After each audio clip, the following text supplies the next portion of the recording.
Hi, Jill here, and today I wanted to show you one of my favorite techniques, which is actually coloring with Tombo markers. And here's the card that I made. And this is done with the dogwood stamp from Me Carrie Lou. I just embossed it with what's called Victorian Gold. This is an embossing powder that was mixed by the store I used to work for, Impressions from the Heart, or Demo for, however you want to look at it. It's called Victorian Gold. Pretty sure, just from some posts that I've seen from people, that this is Ranger's Gold mixed with their gold glitter embossing powder, because it's not a full-on glitter. It's got enough gold embossing powder in there. Okay, so like I said, I went ahead and stamped it, embossed it. I used watercolor paper. I like the Canson, and this is a 90-pound cold press watercolor paper. And you'll know it because it has the hot air balloon on it. Now it's in all shades, I think, of blue. This is an older pad. I'm almost through with this one. But you can get it at Michael's, Joann's, you know, all your major art stores. Okay, so I'm going to show you how to color a flower and a leaf. Again, we're using Tombo markers. They're water-based markers, so they blend really nicely with each other. There's a blender pen that you can get with them. There's actually a blender pen. Again, works really nice with that. I like to use water in a water brush, and actually I love everything pearly and shimmery. So what I did was I took one of my water brushes and I added my pearl water mixture that I've shown you how to mix before. It's just 2 scoops of perfect pearl, and then fill the mini mister up to about here with water and stir it up. I went ahead and I poured some into a little cup, and then you just take your top off and suck it out of there like you would water. It just gives everything a nice little pearly shimmer. Okay, so we're working with the color 703 and 723. So you want to come in with your dark color. In this case, it's 703. And you want to start where you want it the darkest, on the outside. And you're just going to kind of squiggle your color in. You don't want to do just a straight line, and you don't have to go all the way to the embossing. Then you're going to come in with 723. Add another little squiggle, and now you're going to come in with your pearlized water. You, of course, can use regular water. Really good way to remember this, I actually learned at Stamp Fest last week, was you go from nothing to something. And if you go and you pull the color around, you'll lighten up this color too much. So you want to start with your water, and I tend to do things in a circular motion. You want to do that in your area with no color. Then you're going to go up into the color with the area with color. And then if you want the pearlized color everywhere, you can pull it back down in, or you can just leave the white towards the inside if you'd like. So let me show you another petal. Oh, light one. Okay. Again, just that little squiggly motion. And on this one, I'm going to add some over here.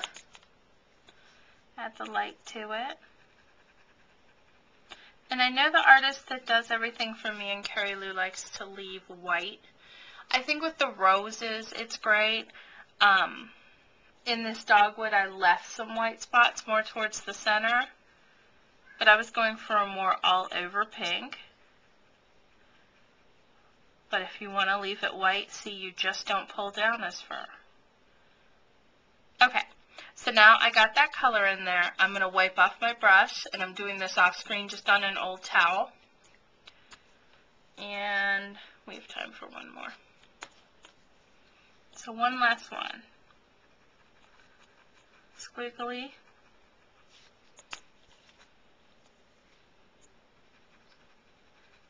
And again. And I've always had a hard time leaving white areas. I don't know why. My eye just doesn't like them, I guess. So see? But up in here is where you'd want to leave a few of those white areas if you want them. Okay, next we're going to come in to the leaves. I'm just going to do this little leaf here. We're doing 133 and 177 as the Tombo colors. And on this, again, the darker areas. And then I like to go up the leaf a little bit with this. And again, squiggly with the second color. And then our water.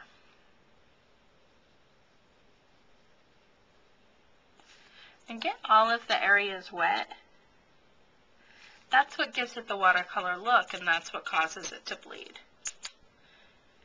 Okay, one other thing I want to show you is how I get the gold edges. And this is something I learned way back when from Marilyn Park of Park Done Rubber when I took a class with her. I like to use the Pilot Gold marker. Used to get these at the store. I'm almost out, but I've noticed Dick Blick has them, and I'm sure there's an online source for these. The medium point is the one that I like to use. So what we're going to do is put a fine gold edge, and here's another sample. This is the one that I did at Stamp Fest under the Make and Take booth, and I just came home, cut it down, and edged it. So all you're going to do is you work on a piece of background paper. I don't like to work on the non-stick craft sheet because it's hard to get off of there, harder than alcohol inks. And you're going to work on your straight edge. You're going to hold your pen at an angle and pull towards you. And you're putting more pressure on the background paper than on your actual paper, and that's how you get that nice fine edge. You can push a little harder with a little less of an angle and get a little bit darker line if you'd like. And then you work with that and you get the look that you like. Lastly, what I did with this card was I just took some tea dye ink with my sponge dabber and my craft sheet, and again my usual technique, working off of the craft sheet onto the paper, and I just added some color. I added one of my dogwood flowers that I showed in my previous tutorial. I put a little bit of tea dye on it. I added a little bit of flour soft to the center the exact same way I did in my previous tutorial. And then on the watercolor paper I stamped Happy Birthday, and that is from the Stampin' Up! Well scripted set. Can't remember if this was Celebration or one that they normally carry. Embossed it with that same Victorian Gold embossing powder. I used my corner chomper, the smaller size, on the edges, and then I ran the tea dye ink all over it, edged it, and then I sprayed it with the pearlized water, just kind of to tie it in with the pearliness of my flowers and my leaves. And that's a nice, easy birthday card, and again with limited supplies, and I just like the look of it, so I think the recipient will like it. And thanks for watching, and have a great day.